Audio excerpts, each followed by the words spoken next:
chaleur extrême, pluie violente. Le dérèglement climatique s'observe désormais partout en France. Pour inverser la tendance, le mandat de 2020-2026 doit être celui des actions pour réduire l'émission de gaz à effet de serre et de décarboner nos vies. Ce qui nous amène à poser la question suivante. Que peut faire la municipalité pour que Sarcelles devienne une ville durable? En effet, les communes et les intercommunalités sont en première ligne pour lutter contre le dérèglement climatique.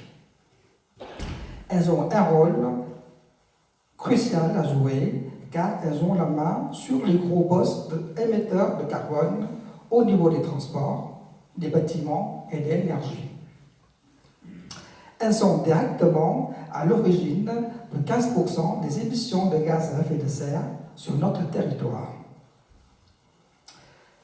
Les élus de Sarcelles peuvent agir sur plusieurs actions, notamment rénover les bâtiments. En effet, le vieux bâti est énergivore et grève près de 10% du budget de la ville. Il faut donc un programme de rénovation thermique des sites municipaux comme les écoles et les salles culturelles. En basse consommation, pour économiser de l'énergie et par conséquent pour réduire la facture énergétique. De plus, les propriétaires peuvent bénéficier le crédit de transition énergétique en 2020 de la part de l'État, c'est-à-dire le CITE, pas la CITE, à ne pas confondre. Donc, les propriétaires peuvent bénéficier jusqu'à 75% des factures s'ils souhaitent faire des travaux de rénovation énergétique de leur logement.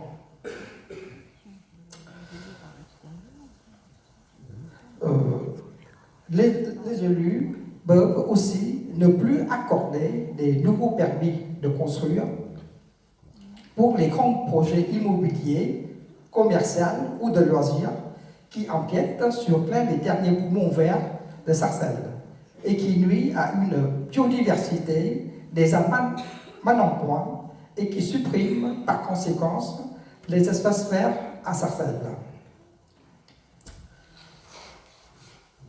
Au niveau de la mobilité, il faut miser sur l'électrique ou sur l'hydrogène et sortir du tout voiture en mettant plus de pistes cyclables et des locaux sécurisés pour les vélos à côté des sites stratégiques comme à la mairie principale ou annexe ou des locaux sécurisés à la gare Sarcelles ou Sarcelles-Service ou encore à la sous-préfecture.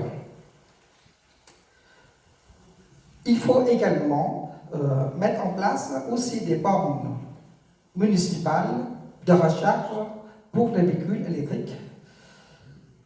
Comme, par exemple, on a la ville de Groslay, ils ont mis des bornes de recharge gratuites pour tous les habitants de Groslay. Et à Garges aussi, ils ont mis des bornes de recharge pour voitures électriques à la disposition des habitants de Garges. Et pourquoi pas, Sarcelles pourra très bien faire pareil. Et aussi, on peut aussi assister les entreprises à mettre des bornes de recharge pour les voitures électriques. Par exemple, moi, je travaille chez Malakoff Humanis, à la gare de Sarcelles. Je crois que ils ont déjà installé dans cette entreprise 4 bornes de recharge pour les voitures et une dizaine de bornes pour les vélos. Donc, on peut inciter les entreprises à le faire. On peut aussi inciter les centres commerciaux comme Lidl, Auchan à le faire. Parce que je sais qu'à Lidl, c'est Perfit, ils l'ont mis à la disposition de ses clients de manière gratuite et à Auchan à côté de Cergy, ils l'ont fait aussi. Donc on peut à la limite très bien demander au centre commercial MyPlace de faire pareil. Et ça fait en plus, ça amène plus de clients et ça fait une bonne image de marque pour l'entreprise.